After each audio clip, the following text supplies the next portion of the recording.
Hello and welcome to episode 16 of KCC TV. Now, if you're a regular subscriber to the show, you will notice that I do not have Ben Dowman with me today. Instead, I have Julia Savory. Julia, welcome to KCC TV. Thank you, Karen. And if you don't know Julia, you might have ridden with her before on the club rides, but she's also well known for running Heathen Vegan, and many of you may have eaten her vegan food at club events in the past. So, Julia, we've got some exciting stuff coming up today, haven't we? We do. We have so much stuff that we're going to show you today, and you're going to have a fab time. So stay with us. First up, I've been interviewing someone quite famous. Quite famous. Quite famous. And then we've got a bit of a scoop as well, haven't we? We have. We're scooping. But we're not scooping ice cream. We are scooping cheese toasties today. So we can look forward to that. We've got our competition of the month is back again. I know some of you Brilliant. missed it last time, so we've got a new one this time. Brilliant. We've got an update on the Kendal Cycle Festival, and then we've got our usual KCC TV news as well. Lots of news today. So what are we starting with? Well, did you go to the Kendal Cycle Festival? I didn't. I volunteered, and I had a nice time chatting with Chris, Wheels for All, but I was volunteering. I was a first aider. So what did you do? Well, so you didn't get to see Jenny Graham talking? I didn't, but I was in her aura. Well, I was really in her aura because I got to sit down on the sofa with her. Tim filmed, and I managed to put to her a lot of questions that KCC club members put to me. Brilliant. So, shall we take a look? We shall. Let's do it.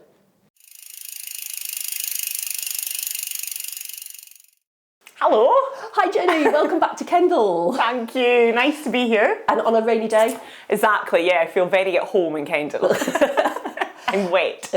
So, hopefully everybody knows who you are, but if they don't, what do they need to know about you? So I'm a Scottish endurance cyclist from Inverness in the Highlands, and my biggest trip has been circumnavigating the world by bike. Just a big trip. Just a big trip. Just a big trip. Just a lap round.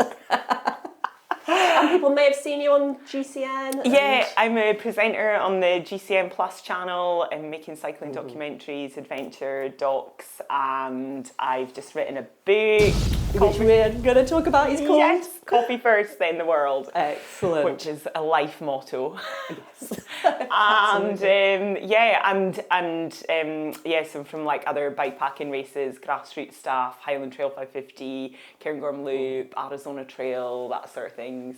So you've done a bit. Done a bit, been around. And I was looking up, because you were last here with Kendal Cycle Club for our annual dinner. Yes. And I looked it up and it was the 15th of February 2020. I can hardly believe that. No. Oh my goodness, that was just before everything, our world just came crashing down, wasn't it? So what have you done since then? Well, it was gearing up to be a busy year, like most people. I just started with GCN. I'd just been out to Colombia as COVID was sort of kicking off, and the country was closing down as we were coming back from there. And then things just sort of went to a halt, didn't they? Yeah. And all the plans sort of disappeared for the year. And I was like, there's no excuse not to write this book now, is there? Although it wasn't quite as straightforward as that. I didn't get quite right to it, but it definitely gave me sort of space in my life. I was working with the Adventure Syndicate at the time, and so we did organised a lot of online events with them, and then at the end of that sort of summer, then I started looking at a book. But in between writing a book, I mean, I didn't just sit there and write a book for 2 years. Yeah. My publisher wishes I did, but I didn't. I've been off on lots of adventures, both personal and with work, and working with different people, making cool content. And how did you find actually having to sit still and write? Because obviously you're such an active person. Yeah. Was it a real challenge? So the sitting still isn't a problem for me. People assume that I'm like 100 miles an hour, always moving. Actually, I'm amazing at sitting and doing nothing. It's incredible. And I think almost to be an endurance rider, you have to be, because you have to be okay with sitting in the same position for a long time, whether that's on your couch or on your bike. So that bit was okay, but the being productive, that was difficult, and the getting the words out. People are really, really quick to tell you should write a book once you've done a big adventure, but they're two very different skill sets. And while riding around the world felt like an extension of the life that I was already living, writing a book was not an extension of my life. It was, it was a massive curveball and a skill that, I had to really dig deep to try and get that out. And it was. Yeah, and it's called Coffee First, Then the World. Yes. Yes, and it's out now, is it? It's out now, yeah. It got published 2 weeks ago, which is very cool. Oh my God. I've been on a book tour ever since. So UK pedal-powered book tour. I was going to say, because you don't do it just like the normal way, do you? So where did you start? Where are you going? You're in Kendal, so is this the middle again? This is middle, this is the middle ground. So I started in Bournemouth the day before the book launched, basically, and I'm heading north to Inverness. So I'm taking a month visiting 20 different places, giving round the world talks, but also meeting up with local communities, going out on rides with them, like big social aspect to what I'm doing. And I'm riding between each venue. But I'm not actually roughing it. So I've Ride with GPS, I've got on board, sponsored the tour, and so they're paying for accommodation every night. Fabulous. So I'm like, literally, I know. So I'm like, okay, so it's 100 miles between venues, but I've got a lovely hotel at the end of it, and I'm not camping. Maybe you should go around the world again with them sponsoring With them sponsoring me, right? That would be very different, wouldn't it? I'll put that to them. Yeah. So the book, is it just about your circumnavigation, or is it other things as well? What does it cover? So it's basically my round the world story, but within it, it sort of gives context of how I got there, my sort of like who I am, my sort of passion for this stuff, and like the sort of feelings as I was going. I travelled a bit when I was younger, but I had my son Lachlan when I was 18, and so it was very different travel than some people might have done when they were sort of 18 or 19, because it was like family stuff, and so I guess for me it was like I'd had Lachlan, and this was me now. I was almost 40 when I set off out there, so it was like that first time seeing certain things in certain places and like reactions to that. So fabulous. And of course the obvious question is, what's next? Just trying to make it home right now. Just trying to make it home, Have you got anything else on the horizon, or are you just seeing what life brings? A little bit. So it's been really full on, like trying to get the book to the finish line. Oh my goodness. I don't know why publishers work with endurance riders, because everyone I know who's, an endurance rider takes ages to write their books. So that's been like it's been a massive project getting that to the finish, and now touring with it, really enjoying this part of it. And I've got lots of like ideas floating around my head, especially with all this time on the bike. I've got lots of nice opportunities, but I'm really trying to like savour that space. Do you know, I don't know, I think it's really common for people when they've got a big project, a race, or, it's like a certain thing that they're working towards, then their head is full of it. And then when it's about to finish, you've got this space that's deeply uncomfortable, because then you're like, rattling around in it, like, what am I going to do? I've got to fill it. And I'm so bad at filling that space. And I'm like, no, don't fill that space. Just like give it a bit of time. Live it for the moment. Live it for the moment, I've got really exciting projects with GCN coming up. I've got another sort of couple of collaborations, but I'm not putting like a massive adventure in there just now. I'm really enjoying the Highlands and being at home and that sort of community connections. And so I've got lots of smaller plans in the Highlands. It's exciting. Right, well, I put some questions out to the club. I said to the club, what do you want to ask Jenny? So I've got a few questions. So Martin Shaw wants to know, have you got any tips for managing your security whilst riding? Whilst riding, so I just never leave my bike. I just literally never leave it. If I have to pop into a shop, I might carry a small padlock, but more often than not, if I don't have a padlock, it makes me choose really wisely what shop I'm going to go into. I wheel my bike into it with me, or if I have to leave it, I turn it upside down, loosen a wheel off, take the chain off, so nobody can just quickly wheel it away. And my security for myself, if I'm staying out, I think I just do that thing of, like if I'm traveling somewhere and it's dark, I don't, like, I try and make it, I just try and move, I guess, through areas sort of quickly and swiftly. Don't hang about as a lone traveller. Just, keep that momentum up. Try and get somewhere to sleep that's either really away from people, or that's got a lock, or like, that I can sort of hide away from folk. I am lucky. I've never had any issues with touch wood, bike being stolen, things being stolen, but I know people have, particularly on long distance rides, spot trackers on them. It's like we've been talking about that quite a lot, actually, because I think more and more people are having a little bit of issues with that. I guess there's a lot more riders, a lot more races out in the world with these spot trackers. So, it's just sort of been... I used to, I think, if I was, like when I was out in Arizona and I had a spot tracker on me, I would switch my spot tracker to night mode and then keep going for another like 10 minutes and find somewhere to sleep. So even if anybody was following that, then I'm not actually going to be in that place. Yeah, that's a good idea. Yeah, just that last bit. It's Yeah, like the Strava not saying where you live. Exactly, it's the same sort of thing, isn't it? Yeah, exactly. So Pete Aylward wants to know, do you get attached to your bikes? And if so, is it difficult to give them up when any sponsorship deals change? Not particularly. I'm not a big... I mean, I've got bikes that I love, like Little Pig, my round the world bike. My chin started wobbling when Shand asked for that back. I was like, no, I can't give you her back. She's like my only pal. Like, we've been through so much. So, like, she has definitely got a special place in my heart. I had a couple of Stooges, steel frame mountain bikes that I just felt particularly attached to as well. But I managed to give them to my parents, built them up and give them to my parents. So they're riding them. So I see if there's a bike like that, then I'll buy it off the sponsor and make sure that it's in the family as such. But on a whole, I'm like, I like the bike, but I'm not... I don't feel that I get particularly attached to them. It's not been a problem. Although some sponsors do want to take them back and so they can sell them and then give you a new one.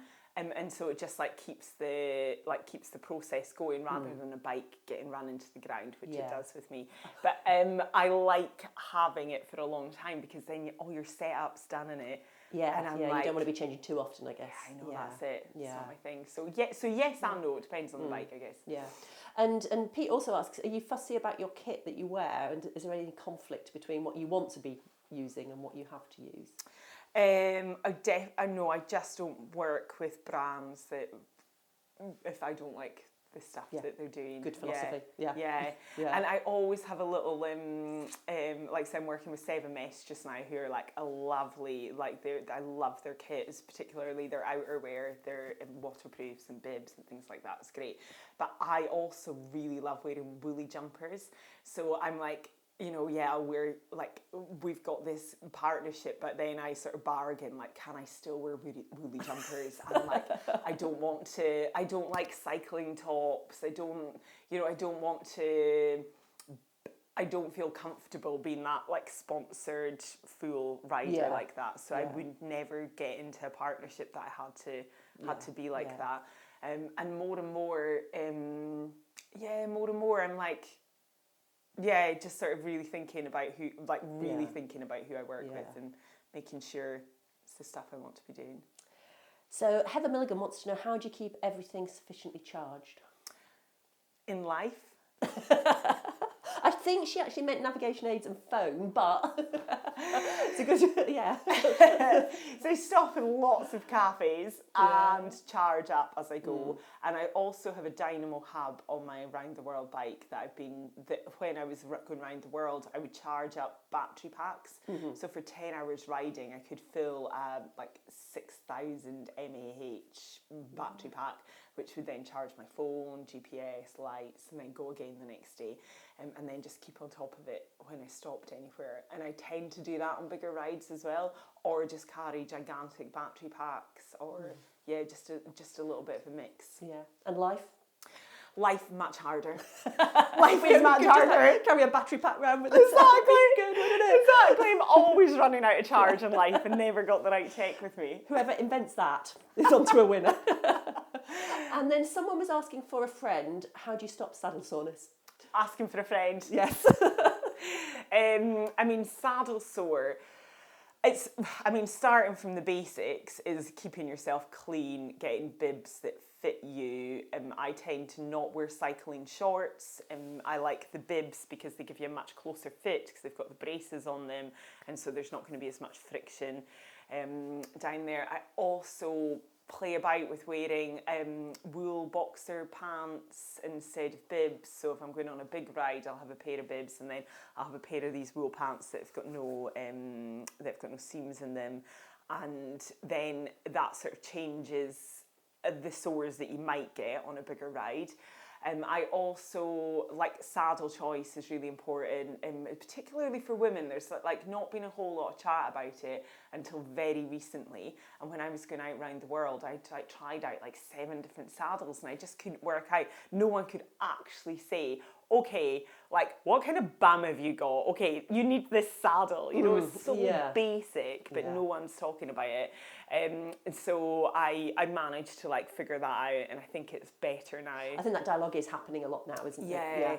And then once all that's done, I'm still getting saddle sores. I'll use Sudocrem if I need a barrier, and that's also really good for overnight. So take your bibs off, have a like baby wipe wash, and then cover yourself in Sudocrem because it's like nappy rash cream, which is essentially that's what you've got essentially, isn't it? Yeah. So that's really good and cheap, and you can get it anywhere. And I also use talcum powder, not at the same time, but just like I'll carry a little bag of it, and that just really helps if things are too wet or sweaty or You just hope you don't get stopped at the border control going, what's this? I know! Bag of white powder. A bag of powder! Oh my goodness. Yeah, just watch that one. Yeah. Right, and then we've got a few other questions. They're just quick fire, just quick response. Okay. Why did you do it? Just to see if I could. Would you do it again? Yes, but on a mountain bike can take 4 years, not 4 months. Worst place you slept? Oh, in a really bad toilet block. Bad as in feces and things like that. I saw that in the film, yeah. Weirdest place you slept? Weirdest? I mean, it depends. I've got such a high tolerance now of what weird is. I slept in, let's say, a recycling shed in the Yukon, like coming down the Yukon or something. What's your best snack for fueling around the world? Oh my God, cheese puffs. And what did you enjoy most, the planning or the riding? Oh, the riding. Oh my God, who enjoys the planning? Did you pre-plan the whole route or did you modify it as you went along? Mark Beaumont pre-planned the whole route and I modified. Thanks, Mark. What motivates you when you're at your lowest point to keep pushing on? Humour or stories of other people suffering. Your favourite country for cycle touring? Oh, Mongolia. Which country gave you the best coffee? Spain? Oh. Yeah. And how long after you finished did it take you to get back on your bike? Oh my God, I was on back on my bike instantly. My car failed its MOT. So I literally had to cycle everywhere.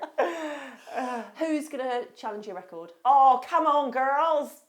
There's women out there that can and will, and I cannot wait to see that. Like, there's 3 of us that have held that record so far, compared to something like 12 or 15 guys, can't remember. It's huge, a huge difference. And my record is attainable. It's like there for the taking, like, and I would absolutely support the next woman that goes out there to do that. And the first thing they need to do is buy the book, which is called Coffee First and Then the World. Available at all good bookshops. Yes, hopefully. Wonderful. Well, Jenny, thank you so much for coming in and talking to us. And we'll try not to leave it 3 years next time. Yeah, and hopefully we won't have a global pandemic in the middle of it. Exactly. So thank you very, very much. Thank you. Lovely to be back. Wow, that was just amazing. I learned loads. I didn't manage to go and see her, but I feel now that I have been in her aura, like you were in her aura, and you're still glowing with her aura, aren't you? So who else did you manage to see? Well, I managed to get what I think is KCC TV's first scoop.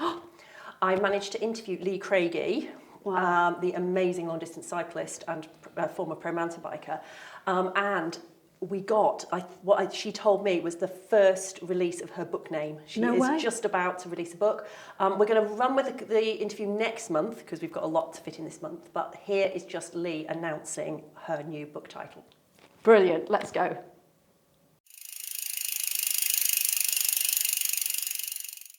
Writing a book? I have been writing a book. The book is called Other Ways to Win, and it's a series of not necessarily chronological reflections, but it's sort of, I guess it goes through my life and tells different stories from my life where I suppose my competitiveness and the ideas of success have been called into question, because as an elite level racer, it's very black and white. You know, you work really hard and you cross the line first and that's a win. But actually life is much more nuanced than that. And if we all thought like that, then the world would stop turning. So Julia, that was my first scoop, I believe. It's a good scoop. It's a good scoop. And if you've been tempted by that, then do please subscribe to the channel now, because next month we will be running the full interview where I speak to Lee about all the different things she's done: active travel commissioner, long distance cyclist, pro mountain biker, the author, the works. So hit the subscribe and notify button now. It's a bell-shaped thing and a thumbs up, and you will be notified when the Lee Craigie interview goes live next month. What I thought when I watched the Lee Craigie thing was just how interesting it is for somebody to be discussing that competitive edge that they have to get over that line, balancing it with the world view of the environmental health crisis as she sees it. Really interesting. Can't wait to see the whole thing. And actually read her book. Absolutely. Apparently it's out in September. So Brilliant. Excellent. Now, Julia, in your honour, we have reinvigorated what used to be a really great feature we used to have in the early days of KCC TV. I don't know if you remember, during lockdown. I do. We used to have Recipe of the Month, and we had some great recipes. Now, with you being a chef, we felt we had to revitalise this. And Tim Price, who does our filming, has produced what looks the most delicious cheese toastie, and it's vegan as well. So. It is amazing. This film is brilliant and so inspiring, and it will just make you want to eat it and make it for your friends. So let's have a good look at what Tim's been up to.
So Julia, in your professional opinion, Tim's cooking technique?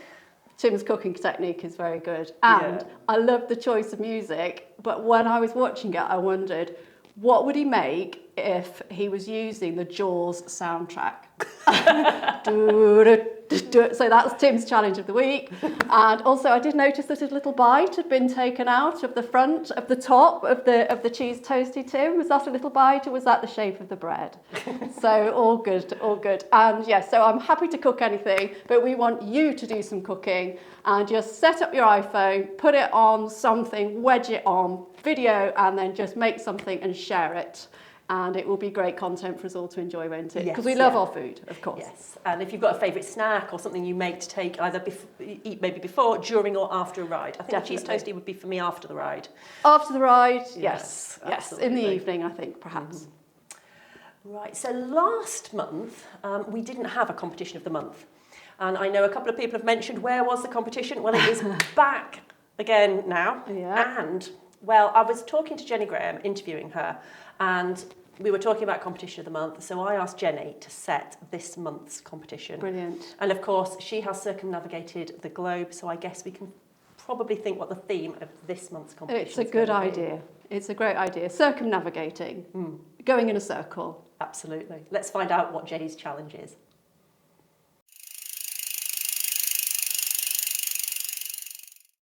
I'm Janie Graham, and the biggest circumnavigation I have done is cycling right around the planet. And I'd like to set you the challenge of circumnavigating your own route. So be as creative as you can. Kendal Cycling Club are going to have 2 prizes. One for picked out of a hat for everyone that takes part, and the next one for the most perfect circle you can make. So have fun with it. So all you need to do is ride in a circle of any size. Circumnavigate anything. It could be Kendal, it could be Cumbria, it could be the world. UK, it could be the world, yes. And we've got 2 prizes. 2 £50 Wheelbase vouchers are up for grabs. One that we'll just put everybody in the helmet and pick out, and the other one is we're going to look at the most perfect circle. Perfect. So you need to send us, if you're entering that one, you need to send us your perfect circle, somehow captured using Strava or your Garmin or whatever. And the address to send your entries to is tv@kendal.cc. So if somebody does navigate the world, do they get more than £50 from Wheelbase? Well, we'll probably be Do they get recording, a if you're going to circumnavigate you probably need to let us know, because I think we'll be recording the next episode before you get back. All right. I'm sure Toby will probably stump up another 50 quid. A T-shirt, I would T-shirt hope. or something. Minimum. You cycle around the world. Good. Oh, that's all good. Great competition.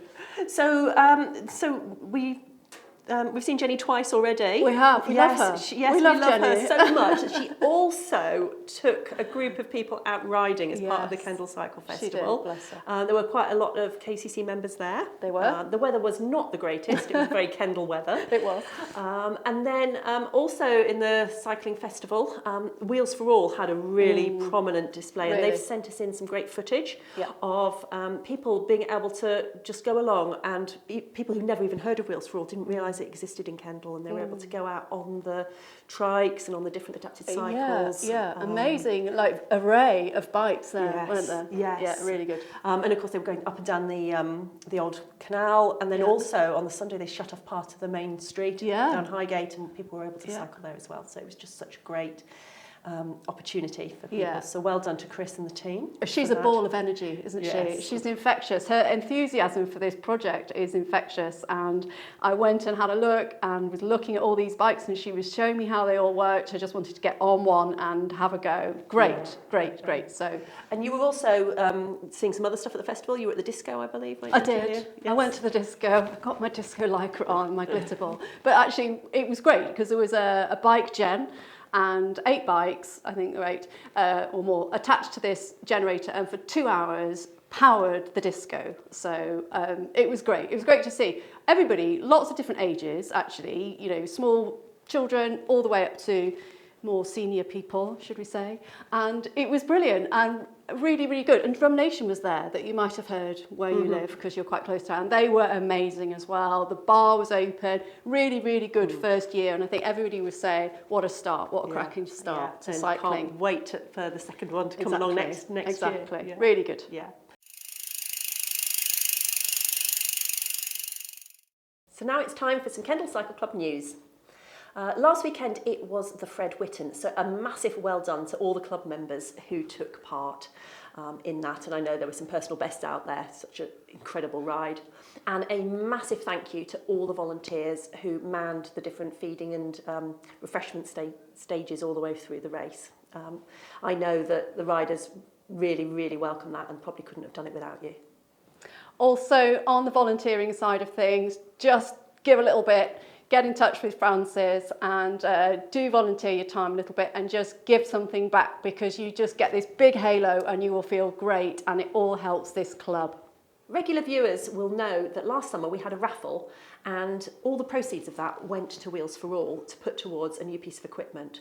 Well, they've now purchased the Tomcat trike, and our chair, Simon Horsley, went down to the Leisure Centre to present the trike to Chris Fisher, and it's been put to good use, and they are really, really pleased with it. So thank you to everybody who has supported Wheels for All over the past year. Brilliant. So we've got lots going on the road, on the mountains, and on gravel. So please do check the calendar on the website. We've got 3 big dates. Sunday, the 11th of June, the women's big day out. Get your legs out, girls. It's a big day out, big legs, big day, big fun. That's on the 11th of June. On the 8th of July, we've got the Tour de Stavely, and it's always amazing. Always great to be on your home roads, know where you're going. You can pace yourself a little bit if you need to. And of course, on the 19th of August, it's the KCC Big Day Ride and Social. Amazing, really great fun. We love it. We're going to go. We're going to have a great time. So those are your what's on, but do check the website for updates. There's things on virtually every day, I think, at the moment. There's Every so day. much going on. Every day. Yeah. And of course, when you're out on all these rides, you are going to need all of the kit. Of course, all of the kit. Yes, whether it's t-shirts, sweatshirts, or proper cycling gear. Bobble hats. Yes, even bobble hats, yes. Maybe not this time of year. Always, it's Kendall. But on the website, check out what kit there is. All the Enduro kit is now available on the website. No longer at Wheelbase, now all website-based. So buy now and wear all summer. Brilliant. And if nothing happens, that camera footage is not even destroyed, it is gone over the top of with a future recording. This is not some spy cam, this is to provide evidence in the event of an accident. So please do read what Simon has said. It is brilliantly written, and we'll move on and leave that there. So Julia, we've got one last film. We have The Mallorca trip. Yes. The annual, Kendall goes to Mallorca. Did you go? I didn't. I've never been. Did One I day. go? Did you go? No. We neither of us went, but you are going to go by having a look at this film now from Ben. But before we go, we need to say our thank yous. We do. Thank you. So a big thank you to Jenny Graham, star of the show. Yeah, definitely.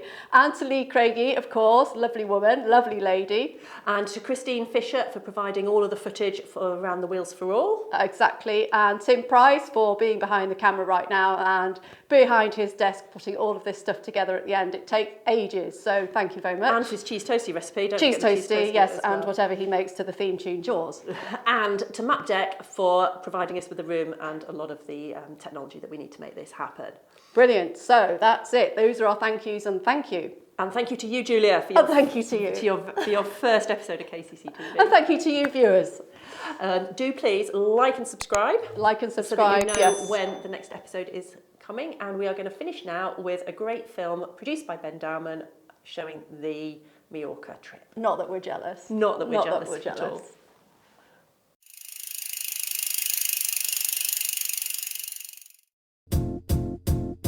It might seem crazy what I'm about to say.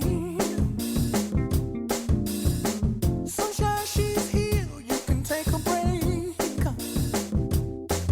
I'm a hot air balloon that could go to space. With the air, like I don't care, baby, by the way. Because I'm happy. Clap along if you feel like a room without a roof. Because I'm happy. Clap along if you feel like happiness is the truth. Because I'm happy. Clap along if you know what happiness is to you. Because I'm happy. Clap along if you feel like that's what you want to do. Here come bad news talking this and that. So nearly 50 KCC members went to Mallorca last month for a week of sunshine, cycling, making new friends, ice cream, coffee and cake. Sounds great, doesn't it, Julia? It does, it sounds lovely. There were people riding in green, blue, red and black groups every day. There were hilly rides, flat rides, cape rides and big coast-to-coast rides. A bit of everything, really. Yes, perfect. Yeah, Cape and flat ride sounds great. Plus 6 members entered something called the Mallorca 312 event on the final Saturday. Is that quite long? I think it probably is. Yeah. Yeah. Ben's told me what to say. He didn't tell me what 312 is, but it sounds like sounds it's going to be long. pretty big. On the final evening, they had some awards for personal achievements during the week. So Jill Frost and David Sharrod got an award for completing the longest climb on the island, which is called the Puig Mayor. Duncan Nash got an award for completing the coast-to-coast ride. Well done, Duncan. And David Martin got an award for his amazing support during Duncan's ride. So again, you know, people need to ride, people need to support. Really important. Tess Baker got an award for her incredible recovery after an accident. Sorry to hear that, Tess. And Zach Smith got one for making huge fitness gains from last year. So well done, Zach. And Francis Watkins was given an award for supporting and coordinating the green group. And Trevor Page got an award for great group riding and looking after others. And as you can see from this short slideshow, taken by all the members on the trip, they had an absolutely amazing time. It just looks so lovely and clean and clear. The roads are great, aren't they? Fab. Clap along.